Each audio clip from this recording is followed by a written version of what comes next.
மக்களே, second love டே 7ல ரம்யா கிருஷ்ணனே கொஞ்சம் திணறிட்டாங்கன்றது தான் சொல்ல வேண்டியது இருக்குது. ஒரு பக்கம் ஆளை விட்டுருக்கடா நான் கிளம்புறேன் அப்படின்ற அளவுக்கு போயிட்டாங்க. ஏன்னா கொஞ்ச நேரத்தில் அது செகண்ட் லவ் ஷோவா இல்லை, பிக் பாஸ் மாதிரி அந்த ஷோ மாறிடுச்சு. ஏகப்பட்ட டிபேட், ஏகப்பட்ட வாக்குவாதங்கள். இதில் குறிப்பாக நான் வாக் அவுட் பண்ணுறேன், ஷோ விட்டு வெளியே போகிறேன் அப்படின்ற மாதிரிலாம் போகிறாங்க. அப்படி என்னென்ன சம்பவங்கள், யார் மேலே தப்பு இருக்குது அப்படின்றத தெல்ல தெளிவாக என்னோட கருத்தை தெரிவிக்க போகிறேன். சேனலுக்கு புதுசாக இருந்தீங்கன்னா சப்ஸ்கிரைப் பண்ணிடுங்க. வீடியோவுக்கு லைக்கும் ஐப்போ கண்டிப்பாக கொடுத்துடணும். இப்போ கண்டென்ட்டுக்குள்ளே போகிறதுக்கு முன்னாடி ஃபாலோ பண்ணாமல் ஃபேஸ்புக் மற்றும் யூடியூப்பில் பார்க்குற நபர்கள் ஃபாலோ பண்ணிடுங்க. இப்போ கண்டென்ட்டுக்குள்ளே போகலாம். ஸோ ஆரம்பிக்கும் போதே பார்த்தீங்கன்னா அங்கே தேஜஸ் வந்து சொல்கிறாரு, ஒரு பக்கம் நேகா கிட்டே வீணா பேசிகிட்டு இருக்காங்க. நீ வந்து இது மாதிரி கான்ட்ரடிக்ட் பண்ணுற, இது வந்து இப்படிலாம் பேசிகிட்டு இருக்காத, மாற்றி பேசாத அப்படின்ற மாதிரி தேஜஸ் சொல்கிறாரு. ஓகே, ஸோ நான் இப்படிலாம் பேசலை, எல்லாம் உன்னால தான். நான் வந்து நேகா கிட்ட பேசிட்டு இருக்கேன், நீ நடுவில் வராதுன்ற மாதிரி சொல்லிடுறாங்க. ஓகே, நான் இதில் வந்து நீ அக்ரி பண்ணிக்கிற, அவன் என்னென்ன மணிப்புலேட் பண்ணுறன்ற அளவுக்குலாம் பேசுகிறான். ஆனால் நீ பண்ணதெல்லாம் பிலோ த பெல்ட்டாக இருந்தது. எப்படி பிலோ த பெல்ட் லெவல் பண்ணியிருக்கேன்ற மாதிரி தேஜஸுக்கு கோவம் வருது. ஓகே, ஸோ என்னதான் இருந்தாலும் அது உன் லைஃபு, நீ எப்படி தெரிஞ்சுக்கணும் அப்படின்னு சொல்லிட்டாங்க. பட் இதில் என்ன உண்மைன்னா, தேஜஸுக்கு வீணா மேலே இன்ட்ரெஸ்ட் இருந்தது. அது ஒரு டைலாக்லாம் போட்டு பார்த்தாரு. அதில் தேஜஸ் மேலே தப்பு, அதில் மாற்றுக்கிறதே கிடையாது. ஓகே, உடனே என்ன பண்ணுறாங்க, இதில் வந்து அவங்க கிளாரிட்டி கொடுத்தாங்க. ஆனால் என்னன்னா, அதை இனிஷியலாக வந்து தேஜஸ் சொல்லும்போது ஓ அப்படியா அப்படின்ற மாதிரி அவங்க கேட்டுக்கிட்டு ஆமா போட்டாங்களே, அதைத்தான் அவர் வந்து அட்வான்டேஜாக எடுத்துக்கிட்டார். அந்த இடத்துல தேஜஸ் மேலே தப்பு இருக்கு. ஆனால் இந்த நான் மஸ்குலஸ் திங் அப்படின்ற மாதிரி சொல்லும்போது நீ ஆம்பளை இல்லையா அப்படின்ற மாதிரி மீனிங் இருக்கு இல்லையா, அதுதான் அங்கே ஒரு டிஸ்கஷன் பாயிண்ட் ஆஃப் வருது. அப்போதான் வந்து பார்த்தீங்கன்னா நீ என்னை பற்றி பேசாத, நன் ஆஃப் யுவர் பிஸ்னஸ் அப்படின்ற மாதிரி வீணா சொல்லிடுறாங்க தேஜஸ் கிட்ட. தேஜஸ் அப்போ சொல்கிறாரு, ஓகே நான் அதுக்கப்புறம் ரியலைஸ் பண்ணிட்டேன், பட் நீ ஒரு ஸ்டேட்மெண்ட் சொன்னால அதை திரும்பி வாங்கிக்கோன்ற மாதிரி டிஸ்கஷன் போகுது. இன்னொரு பக்கம் நேகா வந்து என்ன சொல்கிறாங்க, நேகா சிந்துரி வந்து ஆம்பளை இல்லைன்றது அர்த்தம், அதை வந்து தெரிஞ்சுதான் வீணா சொல்லியிருக்கிறா, அதை சொல்லியிருக்க கூடாதுன்ற மாதிரி அங்கே டிஸ்கஷன் போயிட்டு இருக்கு உள்ள. அடுங்காட்டியும் பார்த்தீங்கன்னா வெளியே வந்து இதுக்கு நடுவில் நான் அப்பயே சொல்லிட்டு இருந்தேன், பிரியங்கா துருன்னு இருக்காங்க, நடுவில் போய் ஏதாவது ஒரு சம்பவத்தை உருவாக்கிடுவாங்கன்னு சொன்னால அந்த சம்பவம் வந்துருச்சு. நம்ம கெஸ் பண்ணது அழகாக நடந்துருச்சு இன்னைக்கு. ஓகே, உடனே வந்து பிரியங்கா கிட்ட போய் இதில் என்னன்னா இப்படி ஒரு டிஸ்கஷன் போயிட்டு இருக்கு.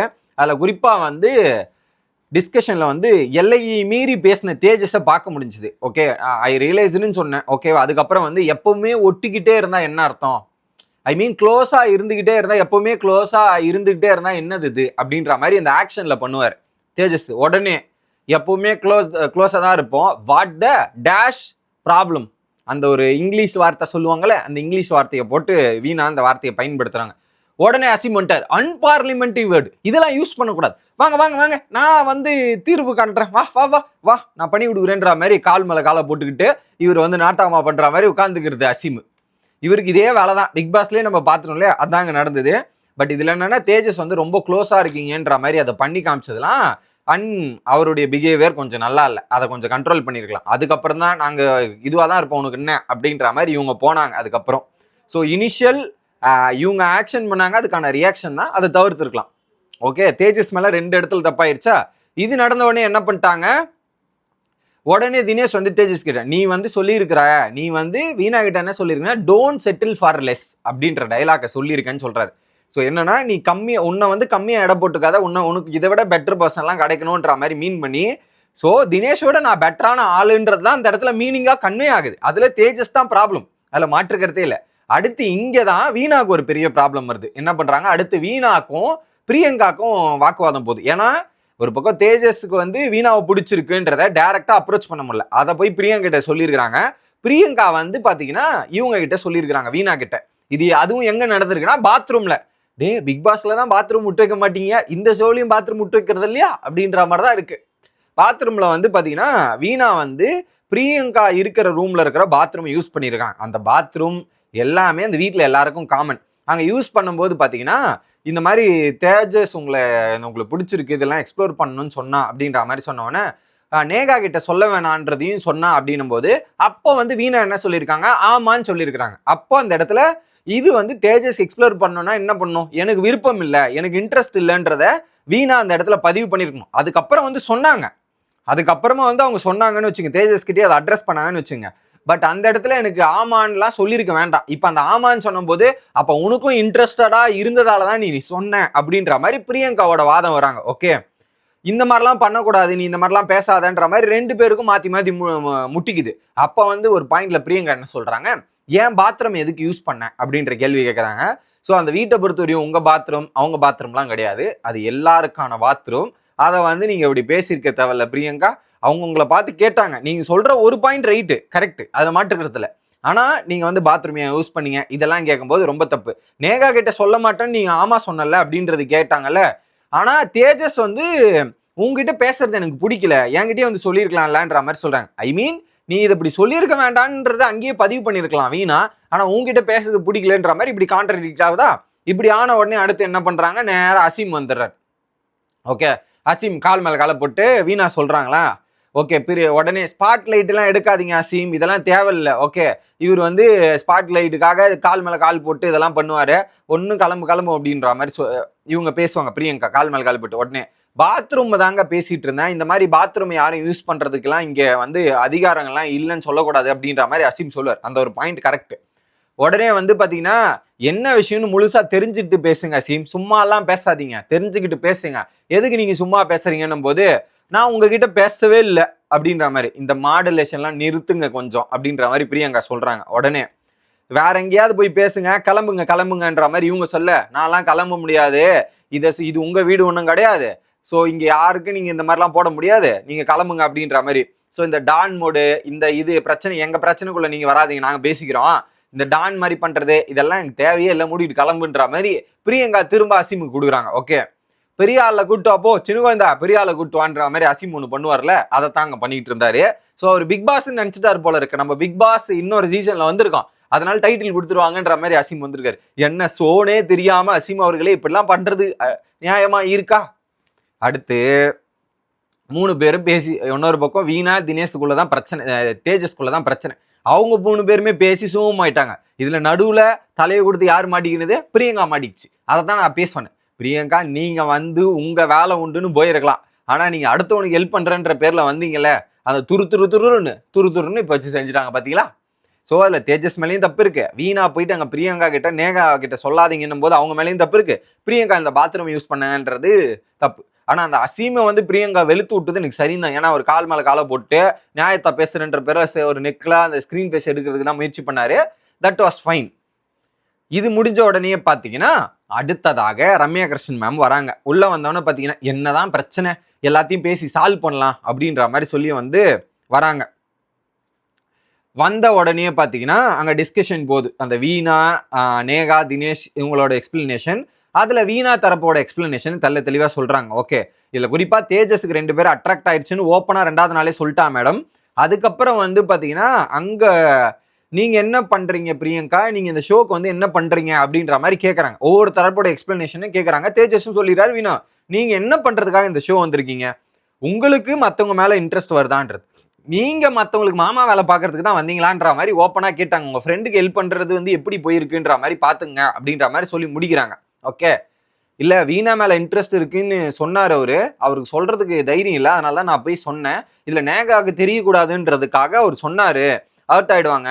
ஸோ அதுக்கப்புறம் ஐ எம் ஓகே வித் தட்ன்றது வீணா சொன்னாங்கன்ற மாதிரி அந்த இடத்துல சொல்றாங்க. ஓகே, அதுக்கு வந்து என்ன சொல்லிட்டாங்க ரம்யா கிருஷ்ணன் மேம், இதுக்கு சொல்யூஷனு எதா இருந்தாலும் அந்தந்த நபர்கள் டைரக்டா பேசினாவே இந்த பிரச்சனைகள் சால்வ் ஆயிடும். நீங்க உங்க ஒப்பீனியனை டைரக்டா பேசுங்க, நீங்க மாத்தி மாத்தி பேசுறதால தான் இந்த பெரிய மிஸ் அண்டர்ஸ்டாண்டிங் வருதுன்ற மாதிரி சொல்லி முடிக்கிறாங்க.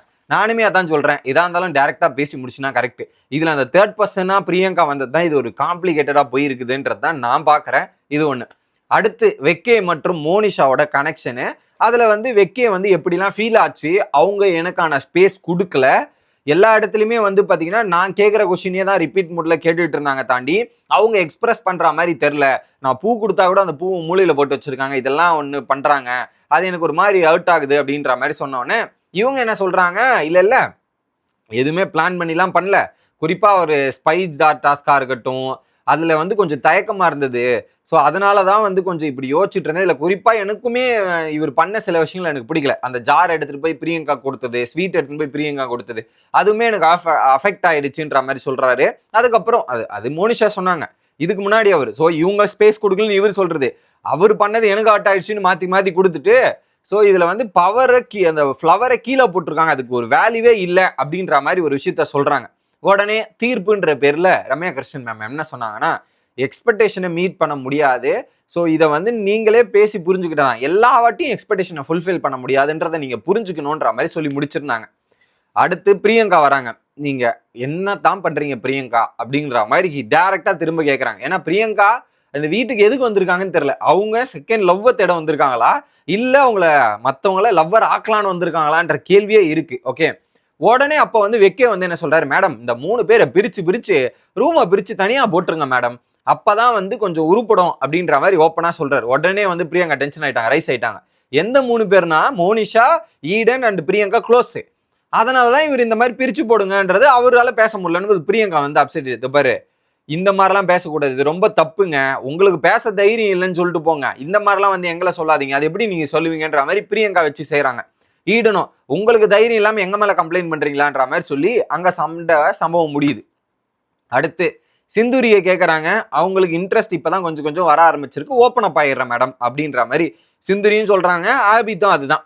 அடுத்து த மெயின் கான்ட்ரவர்சி, அசீம் வராரு. மேடம் என் மேல எல்லாருமே குற்றச்சாட்டு வைக்கிறாங்க, குறிப்பா வந்து பாத்தீங்கன்னா கண்ட்ரோல், டாமினேட் அண்ட் ஃப்ரெண்ட்ஷிப்பு இதெல்லாம் பேஸ் பண்ணி வந்து ரிலேஷன்ஷிப் டேக் இட் ஃபார்வர்டு இருக்க முடியலன்ற மாதிரி சொல்றாங்க. எனக்கு புரியல, ஐ மீன் அசீமை பேஸ் பண்ணி அங்க ஒரு குற்றச்சாட்டு வைக்கிறாங்க, காமனான குற்றச்சாட்டு. ஓகே, எல்லாரும் மோஸ்டா காமனான குற்றச்சாட்டு என்னன்னா, டாமினேட் ஃப்ரெண்ட்ஷிப்பை ரிலேஷன்ஷிப்பா உங்களால எடுத்துட்டு போக முடியல, நீங்க வந்து டாமினேட்டா இருக்க முயற்சி பண்றீங்களா இல்ல ரிலேஷன்ஷிப் எடுத்துட்டு போக முயற்சி பண்றீங்களான்றத ரம்யா கிருஷ்ணன் மேம் கேட்கறாங்க. சாரி, அப்ப வந்து பாத்தீங்கன்னா அசீம் வந்து சொல்றாரு, இல்ல என் பிரதருக்கு நானும் அபித்தும் பிரதர் மாதிரி, அவங்களுக்கு ஒண்ணுன்னா நான் போய் கேட்பேன்ல, அந்த மாதிரி தான் மேடம். இதுல குறிப்பா அசீம் வந்து வெல் செட்டில்டு, அவருக்கு பணம் இருக்குன்றாங்க, அதனால வந்து இப்படி இருக்கக்கூடாதுன்றாங்க, அபியூசிவா இருக்காருன்றாங்க. என்ன புரியல, அந்த பணம் இருந்தா அந்த ஷோக்கு வரக்கூடாது ரைட்ஸ் இருக்கா அப்படின்ற கேள்வி கேட்கிறாரு. ஈடன் சொல்றாங்க என்ன அபியூசிவ்னு சொல்றாங்க, கேமரா கண்டென்ட்டுக்காக பண்றாங்கன்றாங்க. இதெல்லாம் சொல்லிட்டு எனக்கு ஒரு சாரி வேணும், ஒரு அப்பாலஜி வேணும்ன்ற மாதிரி கேட்கிறாரு. இது அது இல்ல, பிக் பாஸ்ல பண்ணதே தானே ரிப்பீட் மோட்ல இருக்கு அப்படின்னு பாத்தீங்கன்னா அப்படிதான் இருக்கு, அவர் அப்படிதான் பண்ணுவார், அதுல மாற்று இடத்துல.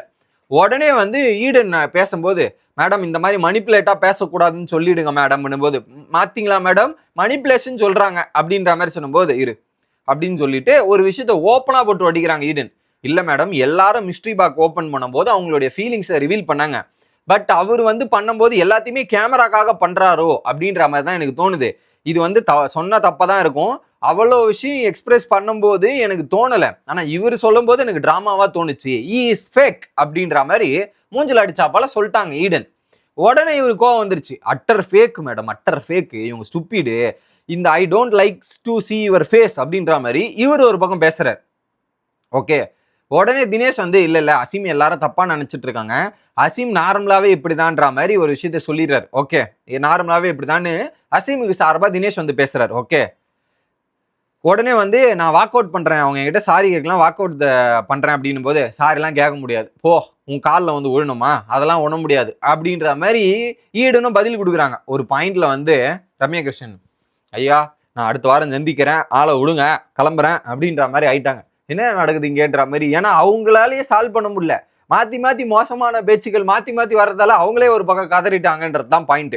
அதுக்கப்புறம் பாத்தீங்கன்னா அசீம் மேல இருக்கிற பர்ஸ்பெக்ஷன்லாம் மாத்திட்டு நீங்க அவங்களுக்கான டைம் கொடுத்து பாருங்க, செகண்ட் சான்ஸ் கொடுத்து பாருங்க, இதெல்லாம் கொடுத்தீங்கன்னா உங்களுக்கு நல்லா இருக்கும் அப்படின்றத சொல்லிட்டு ஏட்டு பரப்ப வேண்டாமே, ஏட்டு இருக்க வேண்டாமே அப்படின்ற மாதிரி விஷயத்தை எடுத்துட்டு போய் முடிச்சுட்டு ஃபைனலா அந்த ஸ்பைஸ் ஜார் ஒன்று கொடுத்தாங்களே, அதுல யார் யாருக்கெல்லாம் மாற்றம் இருக்குன்னும் போது இதுல தெரிஞ்சிருக்கும், அசீம் மாத்திருப்பாரு, அதுக்கப்புறம் வீணாக்கு மாத்திருப்பாங்க, ஈடனுக்கு மாத்திருப்பாங்க, நாங்க சில மாற்றங்கள் மாறி இருக்கு, நிறைய பர்ஸ்பெக்ஷன் மாறி இருக்கு. இது புரிஞ்சுட்டு போனவொடனே, இந்த டாஸ்க் முடிச்சுட்டு போனவொடனே உள்ள போனவொடனே பாத்தீங்கன்னா ஒரு ஃப்ளவர் எடுத்துட்டு வந்து ஒரு பையன் ஒரு பொண்ணு கிட்ட கொடுத்தானே எவ்வளவு மீன் பண்ணி கொடுப்பான், அதை கூட புரிஞ்சுக்க தெரியாம இருக்கிறாங்க பிரியங்கா அப்படின்னு மோனிஷான்ற மாதிரி வெக்கே வந்து தினேஷ் கிட்டையும் வீணா கிட்டையும் பேசிட்டு இருக்காரு, அதை அவங்க புரிஞ்சுக்கிறாங்க. இன்னொரு பக்கம் பிரியங்கா வந்து அழுதுகிட்டு எனக்கு வெக்கேஷன் எல்லாம் ரொம்ப ஹர்ட் ஆயிடுச்சு, இவனுக்கு கூட எல்லாம் குடும்ப நேரத்துல விளங்கிடும் அப்படின்ற மாதிரி அந்த 3 பேரும் உட்காந்து பேசிட்டு இருக்காங்க. இதுல மோனிஷா வேற என்ன போய் டேட் பண்ணுவாராம், இதெல்லாம் எத்தனை போய் பிரியங்கா கொடுப்பாராம், என்னத்த சொல்ல போங்க அப்படின்ற மாதிரி இருக்கு. ஸோ இங்க ஒரு குரூப் ஃபார்ம் ஆகி வேற மாதிரி போயிட்டு இருக்குது. பார்ப்போம், அடுத்தடுத்த வாரங்கள் நிறைய சம்பவங்கள் காத்திருக்குது, அதுவும் நாளைக்கு வரப்போற சம்பவம்லாம் நிறைய கண்டென்ட் சிறப்பாக இருக்க போகுது, அதெல்லாம் நம்ம நாளை பார்க்கலாம். Bye guys.